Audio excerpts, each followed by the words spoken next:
Hello there, my name's Phil Weimer, and in the next 3 minutes I'm going to tell you about slavery in Sheffield, followed by, if you want to, some English language writing tips and one maths question on the same topic. This is the slave trade. You can see from Europe at the top that ships would go taking goods down to Africa.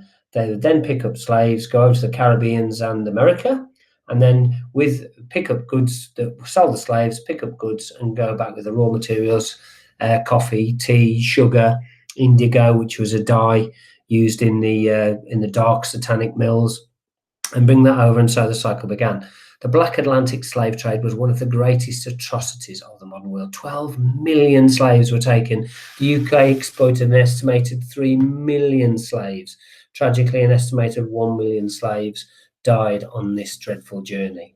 Liverpool, Bristol, and London have buildings and statues and land that was bought with slavery money. And if you walk around them, you can see how the grand buildings that there are in those places built with slavery money. The dark Satanic Mills of Manchester's textile industry sold their goods to the slave ships who exchanged these goods for slaves. But what about Sheffield, the city that I live in and that this video will be watched in? Well, Sheffield had two sides to it, but the main side to it, I have to say, was abolitionist. Let's stop slavery. So even at the time, all those years ago in the 1800s and before that, Sheffield was a hub, a central place where people were fighting against slavery. The message you can see at the bottom there was asking people not to use the East Indian sugar because it was made with slave.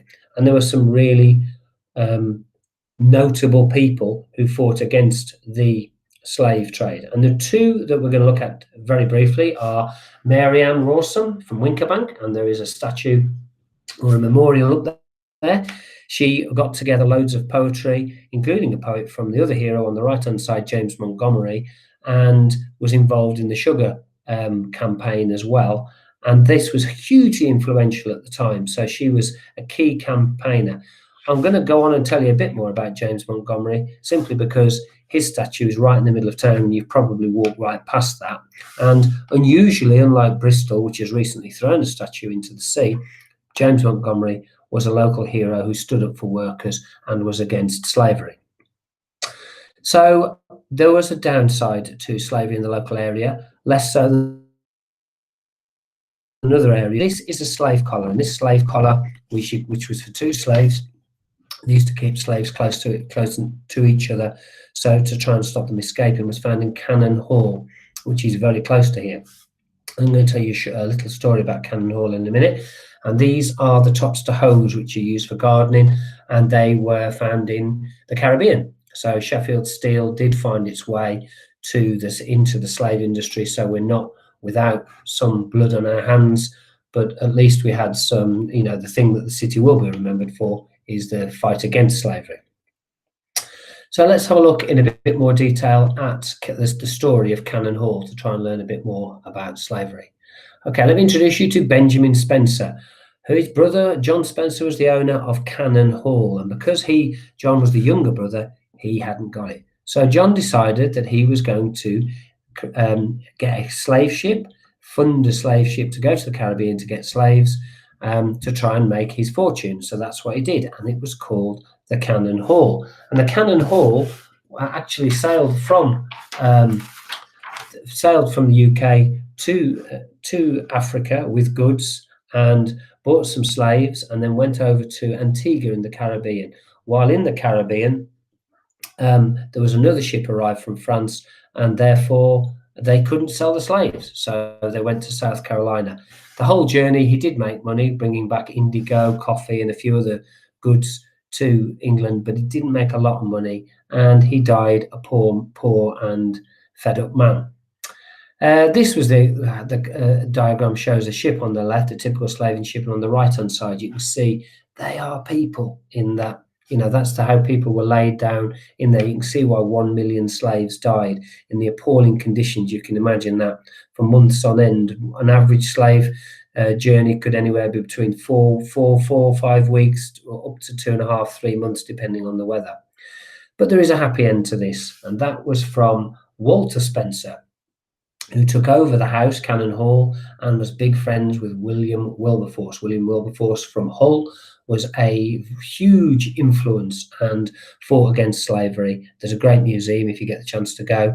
And Walter was a big friend of his. And so Cannon Hall ended up fighting against slavery. And in 1833, slavery ended just prior to Wilberforce dying, but he knew the bill was going to go through Parliament. So that was my 3 minutes on slavery in Sheffield, and let's now have a look at some of the English language I used by looking at the written text. I thought it might be useful. So here we've got James Montgomery.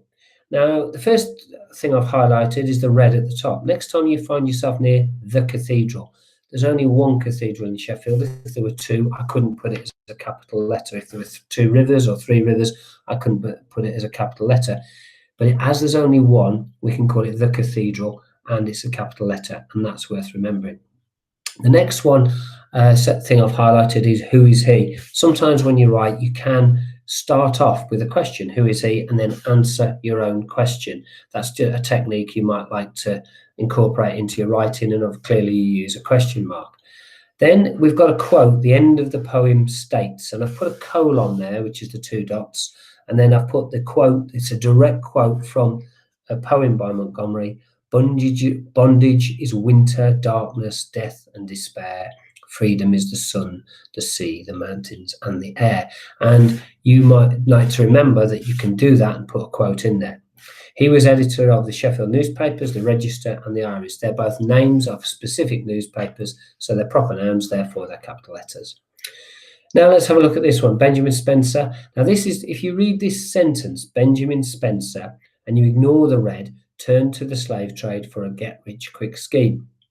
You can see there I've added in all information. It's called a drop-in clause. It's kind of dropped in and it's in red. So I've just put a comma, Benjamin Spencer, brother of the owner of Cannon Hall, John Spencer, and I've added information. Phil, who was wearing a comma, who was wearing a grey top, walked into the classroom. So because he knew he would never inherit Cannon Hall, and then I've told you who that quote is from. It explains the museum's researcher, Gareth Brettle. Now, Gareth Brettle says every single quote in that paragraph. So I've left Gareth Brettle, I've mentioned him only once, and I've put 3 quotes in, but it's obvious it was Gareth Brettle saying it. So you can see I've put speech marks at the beginning of the sentence and at the end of the sentence after the full stop or capital letter. So in actual fact, the one after huge profit from it is an error. But Benjamin Spencer's slaves, I've just put the apostrophe S on to show ownership of the slaves. So that's just to sort of highlight that. And the next one actually says the word couldn't, which is shorter for could not. So there's 2 examples there of different ways that you can use the apostrophe S and the apostrophe T. Instead, comma. So this is you can use this technique. You could put however, instead, firstly, secondly. It's a discourse marker. So you start the paragraph with instead, and then you go on. They were taken to Charleston, South Carolina, and so on. So remember, instead is a discourse marker, and you get extra marks in a lot of the exams for using that.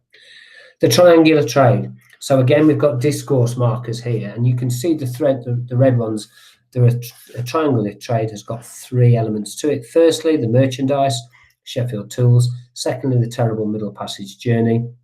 And finally, using the profit from slaves. You don't often go firstly, secondly, third. If there were 3, you go firstly, secondly, and usually finally. So that's that one.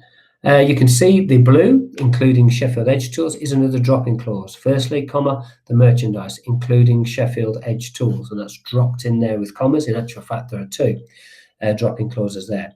And finally, you've got the word U-turn at the bottom. It's just a term to, Phil made a U-turn. I used to do one thing and I've changed my mind, and we've seen a government on coronavirus at the moment making many, many U-turns. Finally, Walter Spencer, the good Stanhope with William Wilberforce.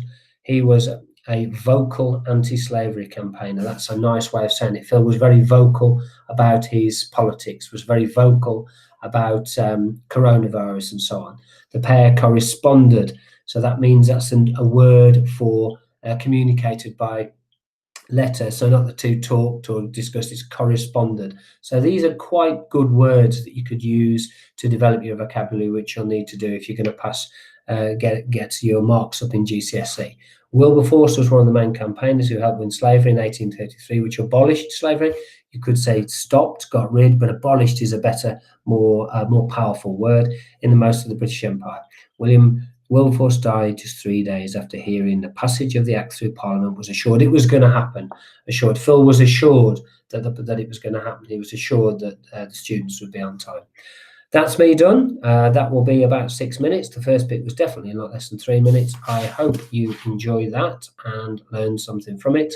Thank you. Good night. Ooh, I haven't done a maths question, so I'm just going to stick one in now. There were 12 million slaves that were taken, and the UK was responsible for 3 million. What's that as a percentage? 25%. 3, 6, 9, 12. Okay, thanks for that. See ya. Bye.